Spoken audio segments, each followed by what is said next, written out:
Hola, ¿qué tal? Espero que se encuentren muy bien. Ponemos el libro de Marcuse, Razón y Revolución, al principio del video para identificar de qué vamos a hablar en esta oportunidad, en estos cursos que estamos haciendo de filosofía. Ustedes espero que ya lo hayan leído, estas páginas de este libro, entonces, Razón y Revolución de Marcuse.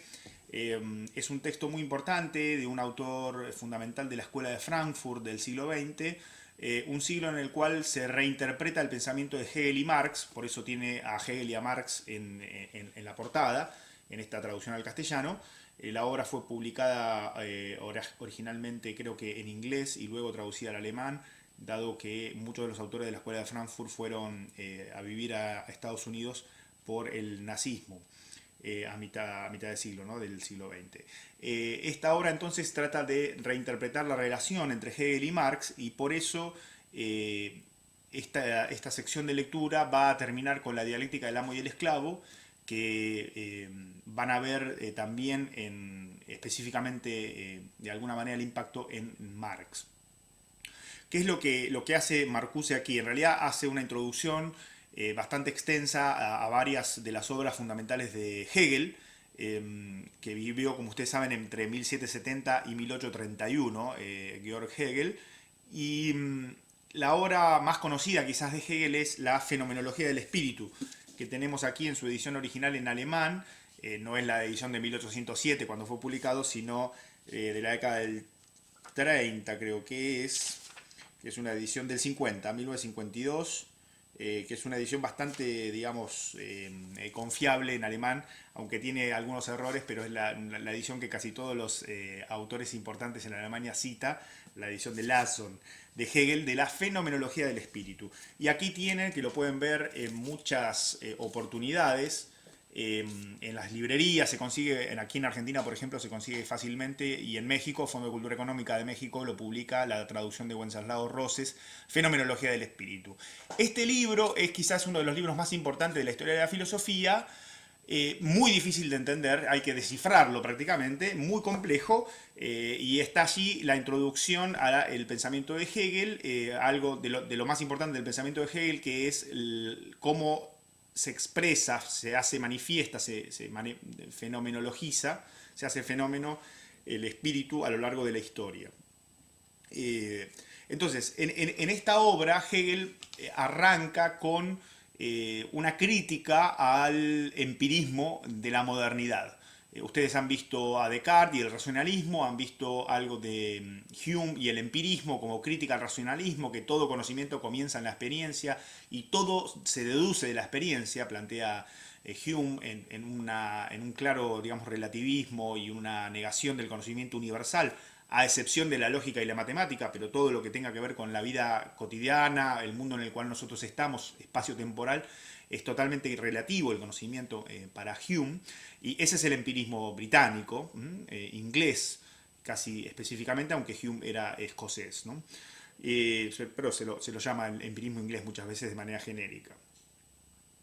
Lo que apareció luego es Kant, que vimos muy poco de la parte más dura de la gnoseología, de la teoría del conocimiento de Kant. Ustedes leyeron que es la ilustración, un texto muy importante también, que vale la pena que ustedes lo lean, que tengan de primera mano un contacto con el texto de Kant, que realmente es una experiencia creo que muy valiosa. Y lo que hace Kant es mostrar que el empirismo inglés tiene parte de verdad, que el racionalismo y el pensamiento más clásico del tipo de Descartes, o podríamos hablar del tipo escolástico, incluso de Aristóteles, tiene su parte de verdad, porque no todo lo que nosotros conocemos se deriva de la experiencia, sino que el sujeto aporta ciertas categorías universales y las formas de la sensibilidad, espacio y tiempo son un aporte del sujeto cuando toma contacto con algo que lo afecta y que él lo ordena y lo constituye. Para Kant, cuando yo percibo una piedra que cae en el agua y hace ruido, y digo, bueno, esto es una piedra y esta es la causa de que el agua se mueva y la causa de que yo escuche un sonido y demás, causas y efectos, el ser sustancia de la piedra, la diferencia temporal que aparece primero, luego cae, luego sale el sonido, todo eso es una forma de nosotros vamos a llamar así interpretar, aunque Kant no dice eso, pero es una constitución, un dar sentido a la experiencia, que eso no está en la experiencia, sino que quien organiza la experiencia es un sujeto que está frente a eso que sucede. De manera tal que con Kant se abre la puerta a, digamos, algo que ya fue realizado por Descartes, pero ahora con Kant de una manera mucho más rigurosa, a mi juicio, lo que se llama la, la centralidad del sujeto en la constitución de la experiencia, de la realidad. Que la realidad es resultado de una acción constitutiva del sujeto. Esto está en Kant de manera muy clara, pero Kant asimismo sostiene algunas tesis del empirismo, cierto relativismo en algunas partes del conocimiento y demás. Entonces Hegel en esta obra va a elaborar una crítica a todos, ¿no? Al racionalismo de Descartes, al empirismo británico y en algunos elementos al propio Kant, en términos de que Kant abre la puerta al pensamiento dialéctico. De hecho, la expresión dialéctica está en la crítica de la razón pura de Kant, pero Kant no logra, digamos, no se anima a avanzar en esa dirección que él ha descubierto, que es la actividad constitutiva del sujeto, que es la dialéctica, que es la superación de ciertas contradicciones y demás. Kant marca límites, distingue, no quiere que se mezcle la religión con la filosofía, con la ciencia, la fe y la razón y demás. Es un autor típico de la modernidad de marcar límites y fronteras, y Hegel dice no, justamente hay que pasar los límites y hay que avanzar en la dirección que abrió Kant. Por lo tanto, Kant es como el fundador del idealismo alemán, en 1781 con esa obra llamada Crítica de la razón pura, que es de las más importantes también de la historia de la filosofía. Y también 1807, entonces, con esta obra de Hegel, La fenomenología del espíritu, poco tiempo, digamos, después, un diálogo crítico también con Kant y con toda la tradición del pensamiento filosófico de la modernidad. Ambos autores tienen convicciones religiosas, Kant el pietismo, en general el luteranismo para Hegel y la teología protestante, y ambos marcaron mucho a la teología protestante. Esto se podría estudiar más específicamente en otros cursos de Fiet, en términos de la obra de Pannenberg y de Hans Kuhn, en donde analizan muchos teólogos protestantes del periodo moderno y ya entrando al siglo XX, de qué manera estos filósofos impactaron en la teología protestante. Dicho esto, vamos a pasar entonces a una breve explicación de lo que dice Marcuse en esta obra, que es una interpretación de la fenomenología del espíritu de Hegel, la sección que ustedes han leído. Él va a presentar allí 3 de las 4 principales figuras de la conciencia que Hegel expone en la fenomenología del espíritu. La primera es la certeza sensible, la segunda la percepción y la tercera el entendimiento. Esta tercera, el entendimiento, Verstand en alemán, es un término clave que usa Kant, y que es la facultad de la razón por la cual el ser humano puede conocer científicamente la realidad. No es la razón propiamente dicha que supera los límites de lo científico, sino el entendimiento, un uso específico y limitado de la capacidad racional, digamos, y de la capacidad de conocimiento del hombre, ¿no? Del ser humano. Entonces, la tercera de estas figuras va a estar en relación a Kant. Pero arranca la primera de las figuras con lo más básico que probablemente ustedes alguna vez hayan pensado cuando han discutido con alguien alguna cuestión filosófica, es que para mí lo real es esto, aquí y ahora, es este mate. Aquí tenemos el mate argentino que vamos a cebar en este momento, el agua, el termo. Esto es la verdadera realidad para mí, no me vengas con ideas que vuelan en el aire, ¿no? Entonces, Hegel toma, digamos, esa forma, digamos, de expresar. No se toma un mate, sino que toma esa crítica y dice, bueno, esto que está aquí es en este momento un mate, podría decir, pero me cambio o me muevo para otro lado y es una virome, o es un par de anteojos, es un árbol, es un río, es el sol. Mientras yo me voy desplazando y me muevo, lo que está aquí y ahora va cambiando si se desvanece como la arena entre mis dedos, ¿no? Entonces, lo que está expresando ahí es que la realidad no tiene ninguna estabilidad si nos quedamos solo con el aquí y el ahora. Lo único que permanece es el aquí y el ahora en referencia a alguien que está observando esto, ¿no? Entonces empieza a aparecer la clave, digamos, hermenéutica que ustedes tienen que tener para tratar de entender algo de Hegel, de Kant y de este pensamiento de la modernidad es la aparición del sujeto. Entonces, ¿qué quiere decir esto? Que el aquí y el ahora remite siempre a un sujeto. La realidad, el objeto todavía no es objeto, eso va a aparecer en la percepción, en el segundo momento, que ya enseguida va a venir, vamos a ser lanzados hacia ese segundo momento, dialécticamente lanzados, siempre se desvanece eso que está frente a mí y lo único que permanece, lo único universal, la única verdad que hay en el aquí y el ahora es el aquí y el ahora que remite a un sujeto. Todo lo demás se desvanece. En la medida que lo digo y me muevo y me cambio, lo estoy diciendo, esa realidad fluye, cambia, como diría Heráclito hace mucho tiempo, y no tiene ninguna sustancialidad, no tiene ninguna verdad, no se sostiene, se desvanece. Lo único que hay de verdad en ese primer momento, en esa primera certeza sensible, en ese primer momento de la conciencia, es el aquí y el ahora que remite a un sujeto. La segunda figura de la conciencia es la percepción. En la percepción ya sí percibimos objetos, cosas que se sostienen en el tiempo. El ejemplo que yo di, la piedra que cae en el agua y demás. Ahí ya tengo un objeto, una cosa, y en lo que él se detiene es en pensar que si yo lo pienso como cosa, lo pienso como una unidad de características, tengo que entender la dinámica dialéctica que hay en cada objeto. Cuando yo percibo objetos, lo que estoy percibiendo es un conjunto de características que son unas y no otras.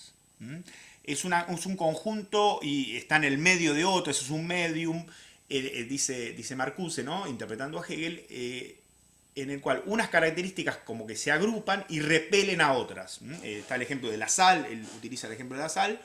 La sal es un conjunto de características que repele otras características. Incluso podríamos decir que está en conflicto dialéctico con el agua, por ejemplo. Entra el agua, disuelve la sal, o una piedra es horadada por las olas de unas rocas en el mar, y entonces hay una conflictividad entre un objeto y otro objeto. La realidad es ese conjunto dialéctico de relaciones de manifestación, dice Carpio resumiendo, ¿no? a Hegel. Está el texto allí también en plataforma, y lo que se ve ahí es la dinámica dialéctica que hay en cada objeto. Cada objeto no es una realidad aislada, sino que está en tensión dialéctica, y Spinoza diría persevera en su ser, ¿no? La sal quiere seguir siendo sal y resiste cuanto puede el agua hasta que el agua finalmente la disuelve y la pasa, digamos, por arriba, ¿no? No sé si se alcanza a entender entonces esa dinámica que es propia de la dialéctica, de ver ese dinamismo, de ver ese conflicto en las cosas. Si el sujeto quiere formular algún tipo de ley acerca de la fuerzas gravitatorias, como hizo Newton y demás, cualquier tipo de regularidad en los objetos que observa, pasa a la tercera de las figuras de la conciencia, que es el entendimiento, en donde el sujeto ya aparece más explícitamente, ¿no? En todo este proceso, el sujeto va a ir saliendo detrás de bambalina y va a ir apareciendo en el escenario. Creo que está esa metáfora casi textual en el texto de Marcuse, ¿no? Entonces, ya cuando formulamos una ley científica, como científicos, el sujeto está expresando algo que no ve, es decir, una ley que está detrás y que gobierna esos movimientos, esos cambios, ¿no? Entonces Hegel va a plantear en la introducción de la fenomenología del espíritu algo así como el mundo invertido de la ciencia. La verdad muchas veces es el mundo invertido. No es que nosotros vemos mover al Sol, pero la verdad de la ciencia es que nosotros nos estamos moviendo alrededor del Sol. Entonces el mundo está invertido. Entonces la ciencia es contraintuitiva, la verdad es contraintuitiva, y cual profeta del Antiguo Testamento que predica una verdad y la gente lo resiste, como pasó también en la polis griega, le pasaba a Heráclito y le pasó a Sócrates, como ustedes saben, dar una verdad que contradice lo que percibimos con los sentidos y el sentido común y demás, por ejemplo, digo, para darle una categoría más política, plantear la igualdad entre blancos y negros para un Martin Luther King o cualquier predicador comprometido en la África del apartheid, por ejemplo, plantear que lo que vemos es un mero fenómeno, pero que la ley debería ser que todos somos iguales. Ese tipo de planteos pueden ser resistidos a lo largo de la historia, ¿no? Entonces hay una conflictividad allí también. Así que muy brevemente, entonces yo lo que quería era tratar de retomar estas tres figuras que muestran la conflictividad inherente a la realidad y muestran cómo el sujeto es el que percibe y da sentido y constituye la realidad. La cuarta figura de la conciencia que va a aparecer es la dialéctica del amo y el esclavo, que creo que ustedes lo tienen bien explicado, y creo que en todo caso lo podemos retomar por los foros, pero tiene que ver casi con lo mismo, es decir, las relaciones sociales, las relaciones en sociedad, no, otra vez, no son objetos aislados que tienen sentido por sí mismos, sino que el esclavo y el sujeto se reconocen mutuamente, aunque el esclavo no quiere reconocer la dignidad el amo no quiere reconocer la dignidad del esclavo, pero al hablarle, en fin, en cualquier relación social siempre estamos reconociendo al otro como otro, la realidad social entonces va a descansar en relaciones de reconocimiento y en tomas de conciencia y en ganar grados de autoconciencia y de libertad. Un poco podemos pensar en el tema de la esclavitud, en San Pablo, la carta a los Gálatas, en cómo vivimos en esclavitud, pero somos llamados a ser libres y deberíamos ser conscientes de esa libertad, y ganar conciencia de la libertad son los primeros pasos hacia una realidad efectiva de la libertad. Todo esto está en el pensamiento de Hegel, reinterpretado filosóficamente, son temas teológicos, son temas bíblicos, podemos verlo en términos histórico-políticos también, en el caso de la esclavitud, del racismo y demás.